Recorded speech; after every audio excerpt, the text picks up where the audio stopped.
Hey guys, my name is NuclearPeanutt, and in this video, we will talk about your pretty average aim. We all love to watch Tens, Wardell, Asuna, and other insane aimers, and we also want to play like them. But unfortunately, not everyone is as mechanically gifted players like them or any other player you know. Most of the time, aim is something that needs to be shaped, sharpened by putting in countless hours in game and outside of the game, which means using aim trainers such as Kovacs or aim labs. But the most basic mechanic which makes the world's best aimers top tier in their class is crosshair placement. Don't get me wrong, aim is really important in any FPS games, but it is the crosshair placement that makes your aim from average to amazing. In my last video, we talked about the types of baking which you can implement in game, but in this video, we will learn about crosshair placement.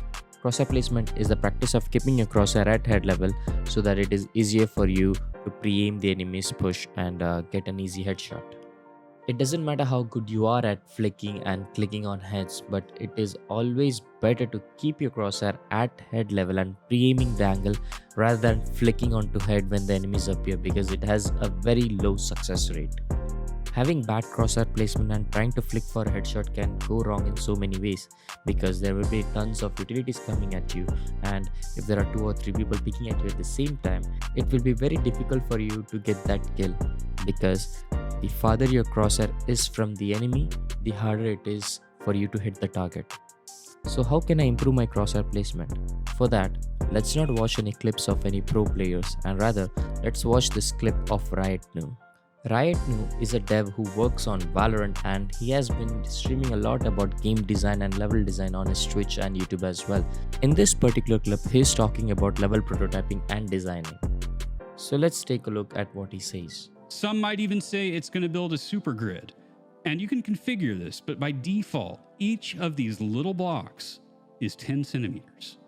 So 10, 20, 30, 40, 50, 60, 70, 80, 90, 100. The big squares are 100 centimeters. The small squares are 10 centimeters. And this is super useful because, let's say you're building a competitive shooter. And let's say in that competitive shooter, you know that every character is exactly 200 centimeters tall. And you want to place things around your level that are, say, exactly head height. You see where I'm going with this, chat?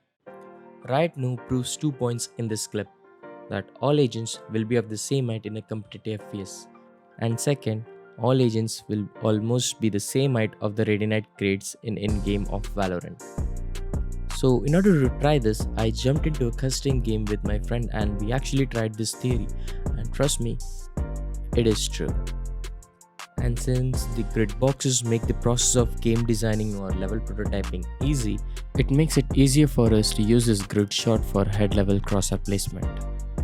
Now let's take a look at some more in-game examples that we found.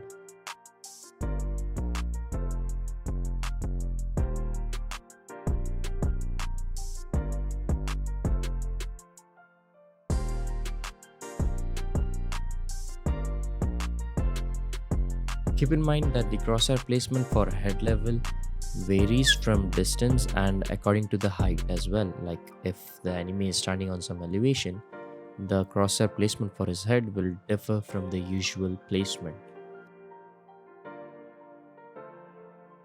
As you can see, the crosshair placement for head level is not according to that crates because the enemy is standing behind a small slope, but we can use the same crate as a reference point to understand the elevation as well. So now that you've seen my in-game examples and the Riot News theory, now your crosshair placement will be much better than it was before, and if it did, please drop a comment and please drop a subscribe to the channel, because it will really motivate me a lot to bring more content like this.